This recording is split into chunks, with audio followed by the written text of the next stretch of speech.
pour votre attention. Alors, si vous avez des questions, vous avez la possibilité de nous les poser à travers le chat.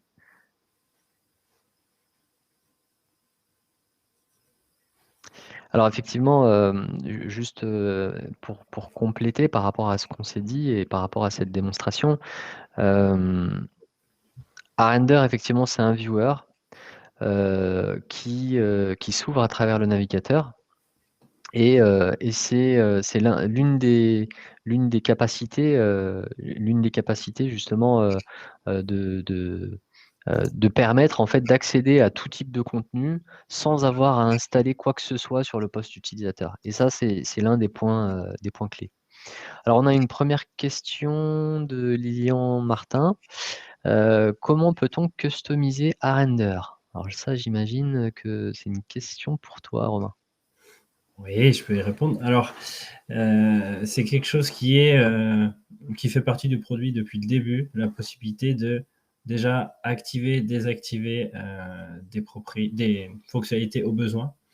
On a de base la possibilité d'ajouter des paramètres dans l'URL pour activer ou pas des fonctionnalités, comme ici le Document Builder. Activer ou pas les annotations, la largeur des panels, l'emplacement des boutons, etc. En fait, on a comme on a parlé un peu tout à l'heure, des notions de profil. Donc, en fait, ça va être une liste de propriétés que vous aurez modifiées selon vos besoins pour dire je veux telle ou telle fonctionnalité d'activer pour tel groupe d'utilisateurs ou tout le monde.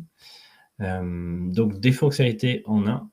Et en deux, du CSS, donc c'est-à-dire les couleurs, voilà, tout le style pour que Arender s'intègre au mieux dans l'interface où il est utilisé.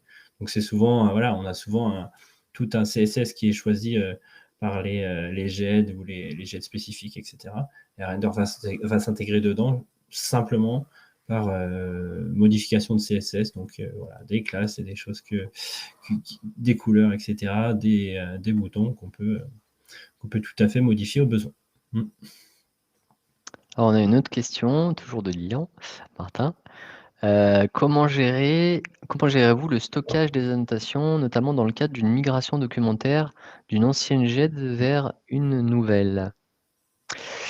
Alors effectivement, je vais apporter un élément de réponse et puis tu pourras compléter éventuellement, Romain ou Maxime.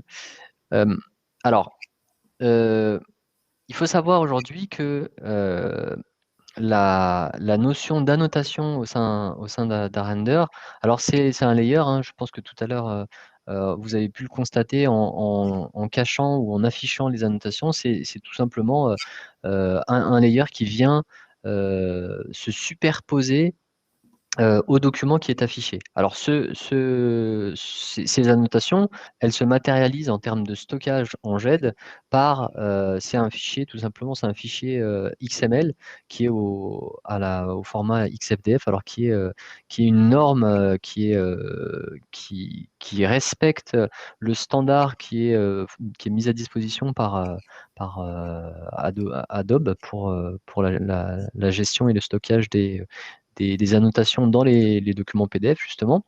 Et effectivement, quand on a des outils qui sont parfois des anciennes GED qui respectent déjà cette norme XFDF, j'ai tendance à dire que cette migration se fait de manière assez simple.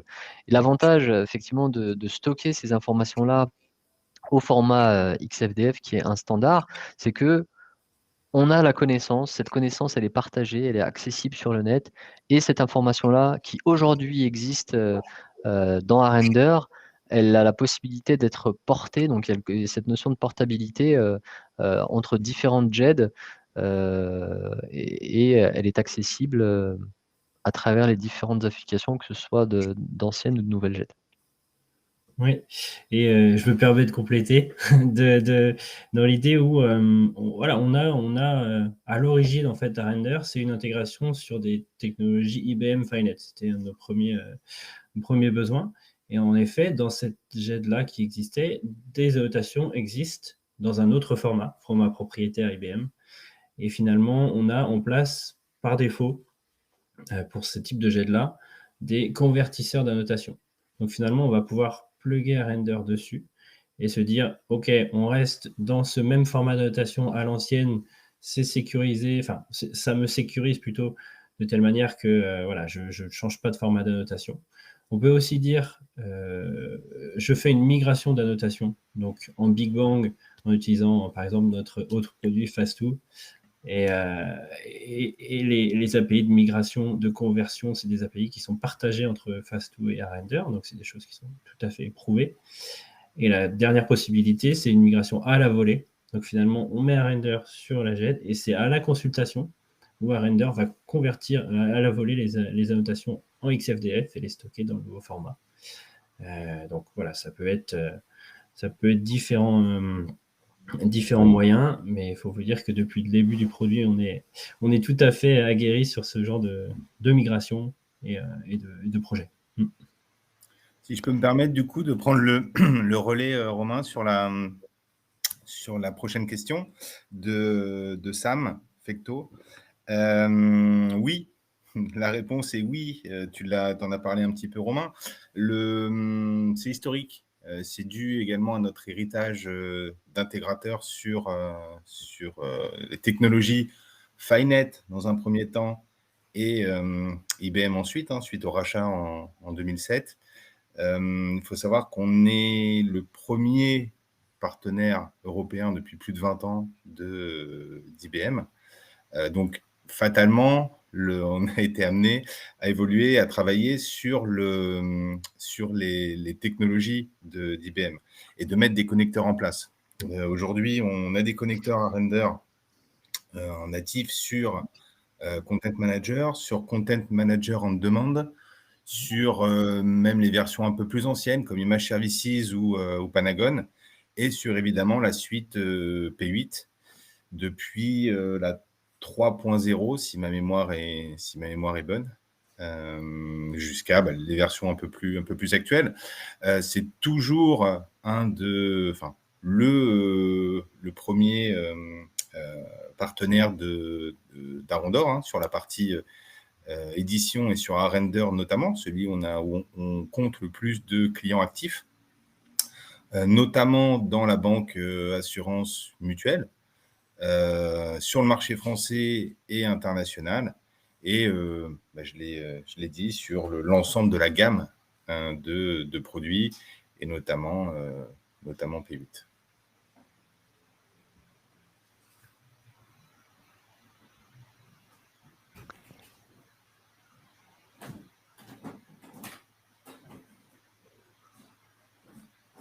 Alors, on a une autre question pour laquelle on a partiellement répondu peut-être tout à l'heure. Peut-on activer certaines fonctionnalités selon les profils utilisateurs? D'ailleurs, oui, c'est vrai qu'on y a répondu. Et je viens de penser à quelque chose. Donc, on a dit, en effet, on a des profils de consultation, c'est-à-dire qu'on va pouvoir se dire, voilà, tel utilisateur a accès à telle fonctionnalité, telle fonctionnalité.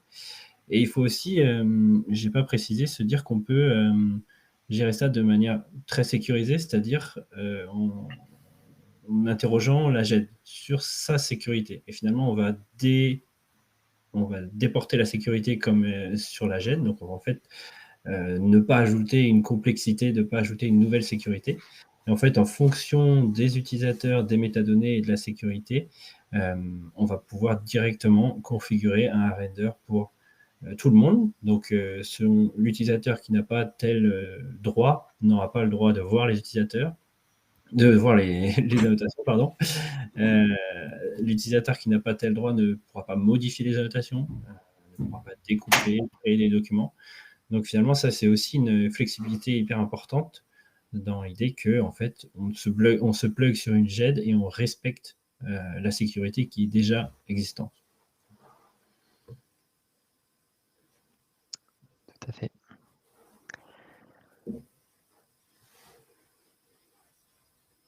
Bon. Alors, je vois que nous n'avons plus de questions et on atteint, je pense, On ne va pas tarder à atteindre l'heure, effectivement. Tout d'abord, merci. Merci Maxime, merci Romain, merci à tous pour votre participation. J'espère que vous avez pu retenir l'essentiel, en tout cas, de ce message, hein, effectivement, de proposer une nouvelle façon d'accéder au contenu depuis les solutions ECM. Et effectivement, Arrender est la solution. Merci en tout cas. Un mot peut-être pour clôturer, Maxime, Romain? Oui, je vais pas être très original. Je vais également remercier tout l'auditoire pour la participation. J'espère que vous avez reçu ce que vous étiez venu chercher déjà. C'est important et que vous voyez un petit peu plus clair. Vous avez découvert ou redécouvert un petit peu le Arrender au travers les différents usages, fonctionnalités et explications éclairé de Walid et Romain. Je pense que c'est le premier webinaire d'une longue série, donc on a encore beaucoup de choses à vous montrer, de nouvelles forcément perspectives à vous montrer également. Donc voilà, on se dit à bientôt et merci à tous encore. Merci à tous. Merci à tous.